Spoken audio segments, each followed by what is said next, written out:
کوئی بھی پیغمبر اپنی پوری زندگی میں کبھی بھی شرک کے اوپر نہیں رہا، یہ ایک بات یاد رہے۔ پروردگار مجھے دکھائیے گا آپ یہ مردوں کو زندہ کیسے کریں گے؟ إياك نعبد وإياك نستعين۔ اگرچہ ابراہیم علیہ السلام کی سیرت مبارکہ آپ لوگ پہلے بھی سن چکے ہیں، لیکن چونکہ ابراہیم علیہ السلام کی شخصیت وہ ایک ایسی شخصیت ہے کہ اس وقت روئے زمین پر موجود جتنے بھی مذاہب ہیں سب کے سب آسمانی مذاہب اپنے آپ کو حضرت ابراہیم علیہ السلام کی طرف ہی منسوب کرتے ہیں۔ یہودیوں کا دعویٰ بھی یہی ہے کہ ہم ابراہیمی ہیں، جبکہ عیسائیوں کا دعویٰ بھی یہی ہے کہ ہم ابراہیمی ہے، اور اللہ تعالیٰ نے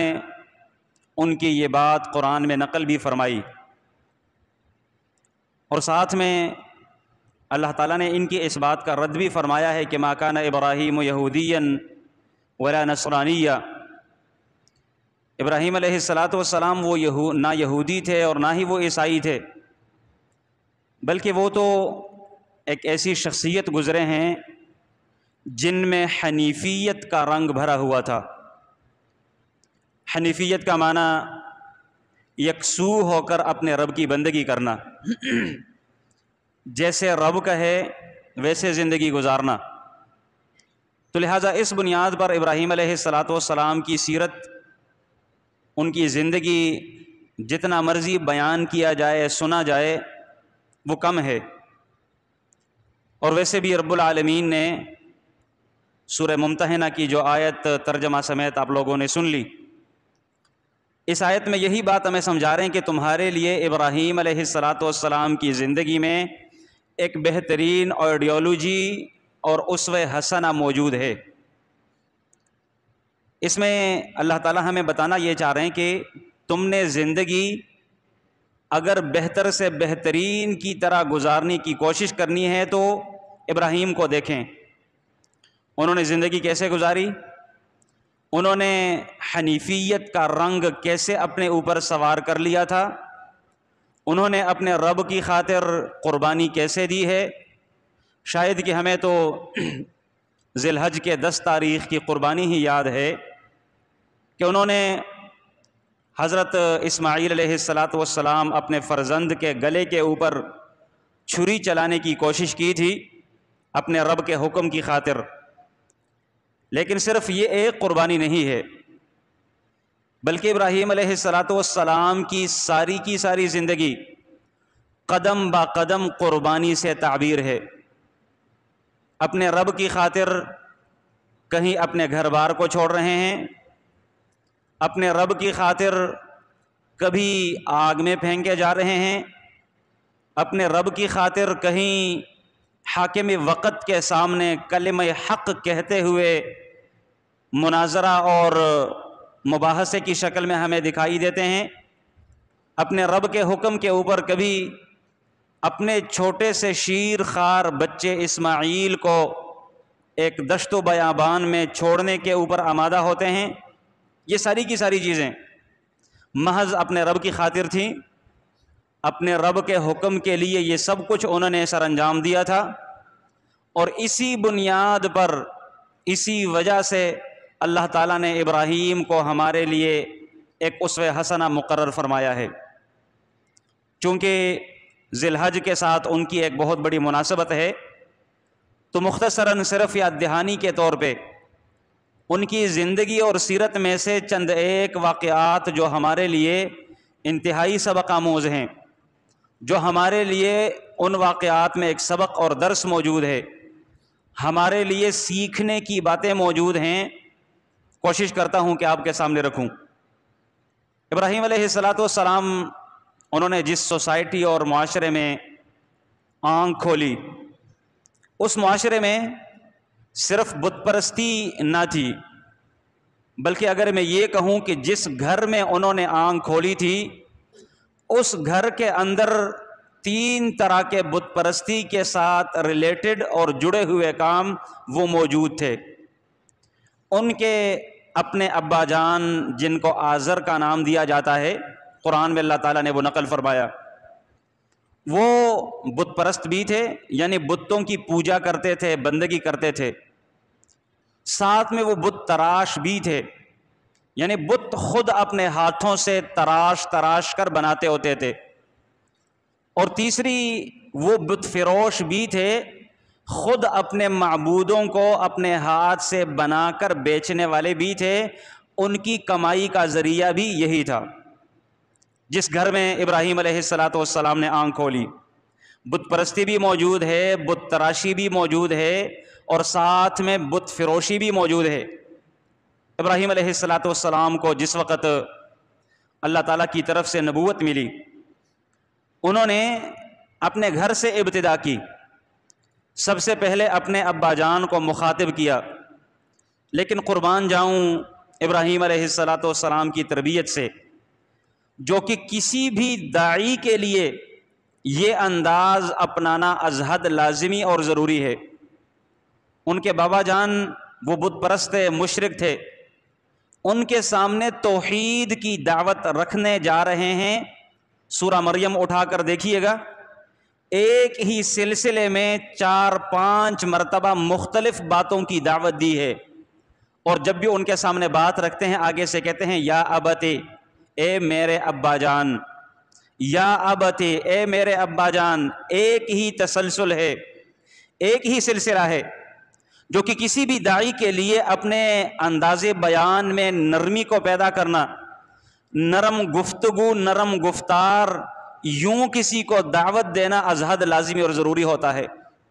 یہاں داعیان کرام کے نام صرف فائدے کے طور پہ یہ بھی بات سنتے جائیے گا۔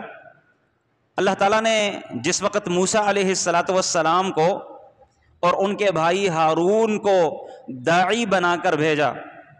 کہ بھئی تم لوگوں نے دعوت دینی ہے، کس کو جا کر دعوت دینی ہے؟ فرعون علیہ اللعنہ کو، وہ بندہ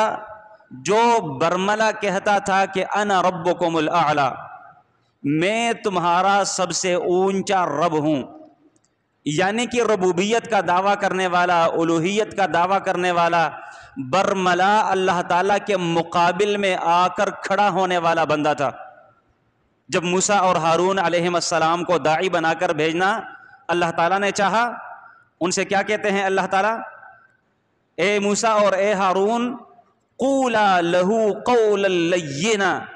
جب آپ فرعون کے پاس جائیں نا تو آپ نے انتہائی نرم گفتگو کرنی ہے، اپنے گفتار کو انتہائی نرمی کے ساتھ رکھنا ہے، گفتگو اور اپنے انداز میں سختی سے کام نہیں لینا۔ جیسے کہ ہمارے بہت سارے دوست، ہمارے بھائیوں میں یہ ایک بات موجود ہے، ان کے سامنے کوئی ایسی بات سامنے آتی ہے نا، کوئی غلط بات، کوئی اللہ تعالیٰ کے ساتھ شرک والی بات، کوئی بدعت والی بات، فوراً آگ بگولا ہو جاتے ہیں، اور وہ اپنا انداز ایسا اپناتے ہیں کہ اگلا بندہ بضد آ کر کھڑا ہو جاتا ہے۔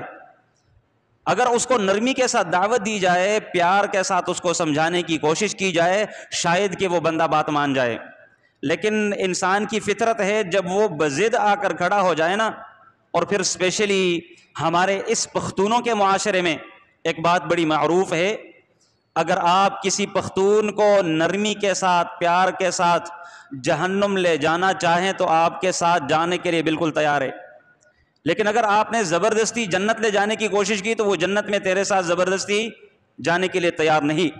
اور یہی بالعموم کسی بھی معاشرے میں کسی بھی فرد کی ایک حالت و کیفیت ہوتی ہے۔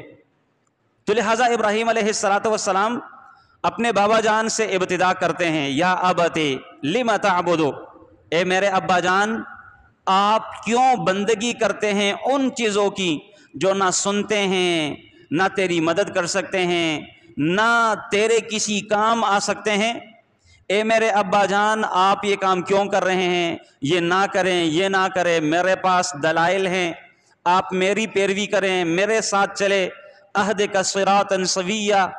ابا جان میں تجھے سیدھے رستے کے اوپر لے چلوں گا۔ یہ انداز ابراہیم علیہ السلام اپناتے ہوئے اپنے گھر سے ابتدا کرتے ہیں، اور ہونا بھی یہی چاہیے۔ جب بھی کوئی داعی کسی کو دعوت دینے کے لیے نکلے تو اسے سب سے پہلے اپنے گھر کا جائزہ لینا چاہیے کہ بھئی میرے گھر کی کیفیت کیا ہے۔ گھر سے پہلے اپنے آپ کو دیکھیں کہ بھئی میں کس جگہ پہ کھڑا ہوں۔ ایک بندہ خود تو بے راہ روی کا شکار ہے، جبکہ دوسرے لوگوں کو صراط مستقیم پر چلنے کی دعوت دیتا ہے، اس کی گفتگو میں وہ اثر نہیں ہوگا جو کسی بھی داعی با کردار انسان کی گفتگو میں اثر ہوا کرتا ہے۔ لہٰذا خود اپنے آپ سے ابتدا کریں، اور پھر اپنے گھر سے ابتدا کریں، اور ساتھ ساتھ پھر باہر معاشرے میں، سوسائٹی میں، جہاں کہیں ان کو دعوت کا موقع ملے وہ دعوت دیتا رہے۔ ضمناً ایک اور مسئلہ بھی یاد رہے، شریعت مطہرہ نے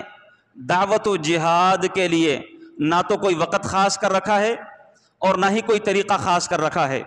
دعوت آپ کسی کو ممبر پر کھڑے ہو کر دیں تو بھی ٹھیک ہے، آپ بازار میں جائیں شاپ ٹو شاپ لوگوں کو دعوت دیں تو بھی ٹھیک ہے، آپ لوگوں کے گھروں میں جا کر ڈور ٹو ڈور لوگوں کو دعوت دیں تو بھی ٹھیک ہے۔ ایک بات کا خیال رکھا جائے کہ آپ کے انداز سے غیر شرعی امور نمایاں نہ ہو۔ آپ فیس بک کے ذریعے، آپ واٹس ایپ کے ذریعے، دیگر جو وسائل ہیں، سورسز ہیں، ان کو آپ استعمال کریں، یوٹیوب کو استعمال کریں، ٹک ٹاک کو استعمال کریں، جو بھی سورسز ہیں۔ دعوت کے لیے نہ تو کوئی طریقہ خاص ہے اور نہ ہی کوئی ٹائم اور وقت خاص ہے، جہاں کہیں آپ کو موقع ملے آپ لوگوں کو دعوت دے۔ لہٰذا ابراہیم علیہ السلام اپنے گھر سے ابتدا کرتے نکلتے ہیں۔ یہاں آگے چل کر ابراہیم علیہ السلام کی زندگی کا ایک اور واقعہ، ابراہیم علیہ السلام قرآن میں اللہ تعالیٰ نے وہ نقل فرمایا ہے کہ جس وقت انہوں نے کوکب کو دیکھا، رآ کوکبا، ستارے کو دیکھا، یہ بات یاد رہے کہ ابراہیم علیہ السلام کے معاشرے میں صرف بت پرستی نہیں تھی، بلکہ اس سوسائٹی اور معاشرے میں ستارہ پرست لوگ بھی موجود تھے، چاند پرست لوگ بھی موجود تھے، سورج پرست لوگ بھی موجود تھے، آتش پرست لوگ بھی موجود تھے، یعنی کہ شرک کے تمام تر انواع اس معاشرے میں موجود تھے، ان کی بندگی کرنے والے تھے۔ لہٰذا ابراہیم علیہ السلام نے ان لوگوں کو، معاشرے کے وہ افراد جو ستارہ پرستش میں مبتلا تھے، جو چاند کی بندگی کرنے والے تھے، جو سورج کو اپنا دیوتا اور اپنا رب مانتے تھے، ان لوگوں کو سمجھانے کے لیے ایک عجیب انداز انہوں نے اپنایا۔ کہتے ہیں اللہ تعالیٰ نے نقل فرمایا قرآن میں کہ جس وقت ابراہیم علیہ السلام نے سب سے پہلے ستارے کو دیکھا تو ساتھ میں کہہ دیا کہ ہذا ربی، یہ جو ستارہ ہے نا یہ میرا رب ہے۔ در حقیقت ان کا یہ انداز صرف لوگوں کو سمجھانے کے لیے تھا، قوم کے سامنے حقیقت رکھنے کے لیے تھا۔ ایسے نہیں تھا کہ ابراہیم علیہ السلام کے متعلق کچھ مفسرین یہ کہتے نظر آتے ہیں کہ در حقیقت یہ جو واقعہ رب العالمین نے نقل فرمایا ہے نا، یہ ان کی فکری ارتقاء کی ابتدا ہے۔ فکری طور پہ ابراہیم علیہ السلام نے ابتدا اور سٹارٹنگ یہیں سے لی تھی۔ سب سے پہلے کہتے دراصل ان کی پرورش ایک غار میں ہوئی تھی۔ جب وہ سوجھ بوجھ سمجھ کی عمر میں پہنچے، غار سے باہر نکلے تو سب سے پہلے رات کے وقت انہوں نے ستارے کو دیکھا اور کہنے لگا کہ ہذا ربی، یہ جو ستارہ ہے یہ میرا رب ہے۔ یہ جو سٹوری سنائی جاتی ہے بے دلیل ہے۔ کوئی بھی پیغمبر اپنی پوری زندگی میں کبھی بھی شرک کے اوپر نہیں رہا، یہ ایک بات یاد رہے،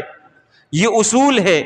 وہ بھلے نوح علیہ السلام ہوں یا ان سے لے کر آخری پیغمبر محمد کریم علیہ السلام تک ہوں۔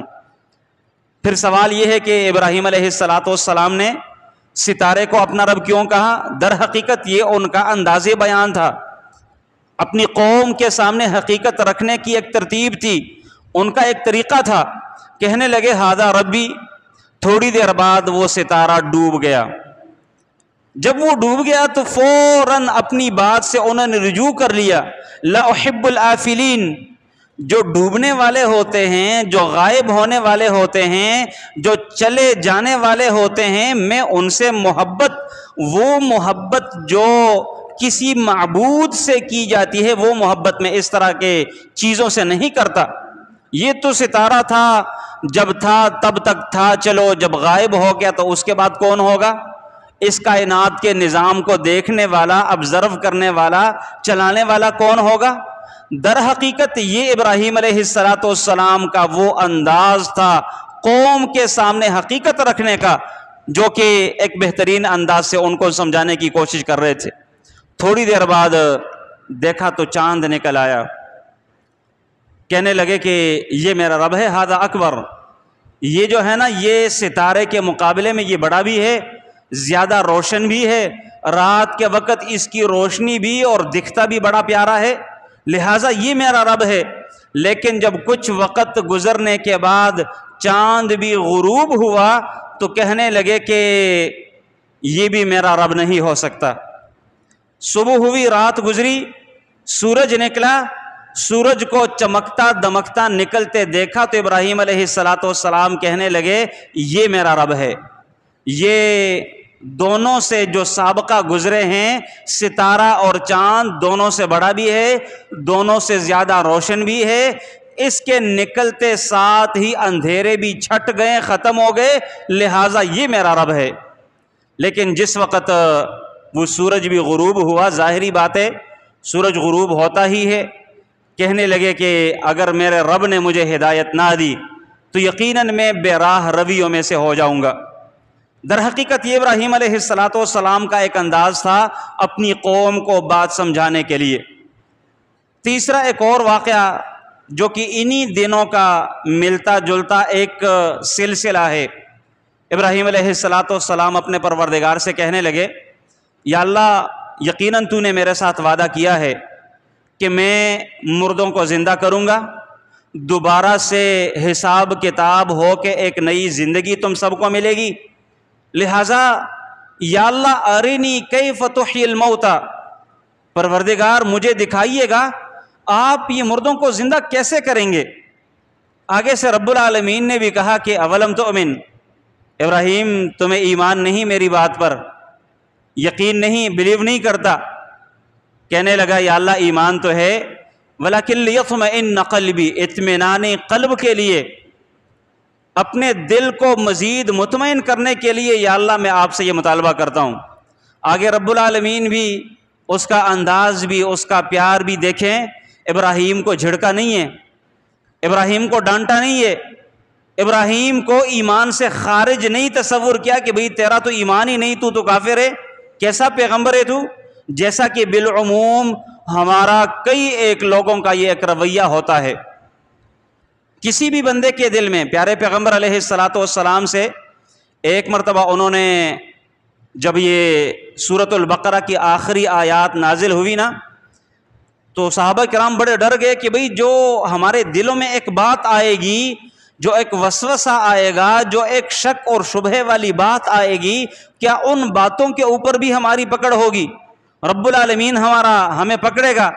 تو اس موقع کے اوپر پیارے پیغمبر علیہ السلام نے ہمیں سمجھایا، اپنی امت کو سمجھایا، قوم کو سمجھایا کہ رب العالمین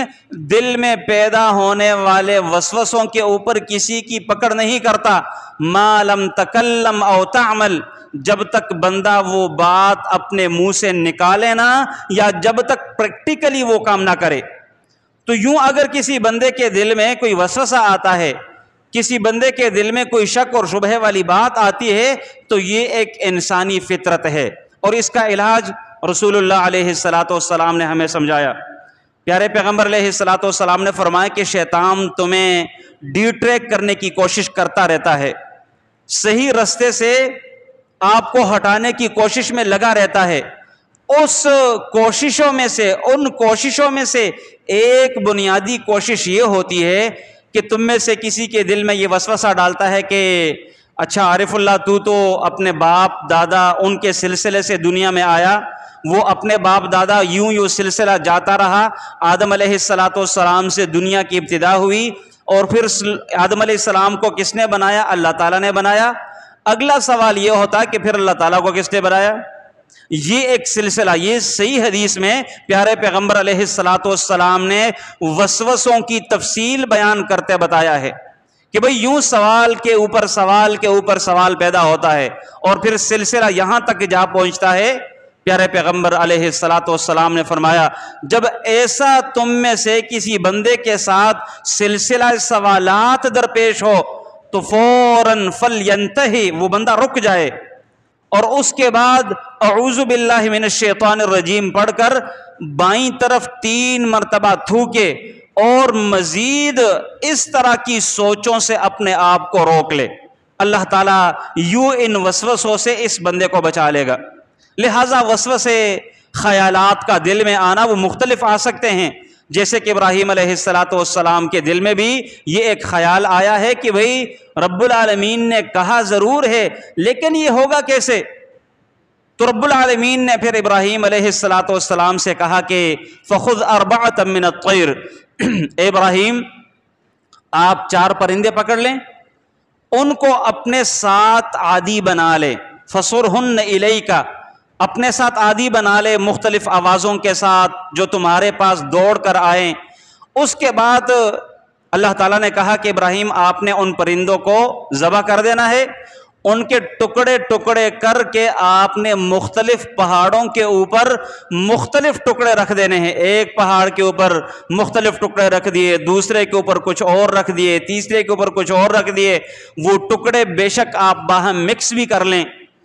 اور پھر اس کے بعد آپ ان کو آواز دے یا اتینک سعیا، یہ سب پرندے جتنے بھی تو نے ذبح کیے ہیں ایک جان یعنی الگ الگ جو ان کے پیسز اور اجزاء ہیں وہ مکمل پرندہ بن کر تیرے پاس دوڑ کر آئیں گے۔ اور یوں ابراہیم علیہ السلام نے یہ کام کیا، رب العالمین نے ان کو حیات بعد از ممات کا ایک عملی تصویر ان کے سامنے رکھ دی، اور یوں ابراہیم علیہ السلام کا اطمینان قلب اور بڑھا، ان کا یقین اور مضبوط ہوا کہ جس رب کی خاطر میں اپنے ابا جان کو دعوت دینے نکلا تھا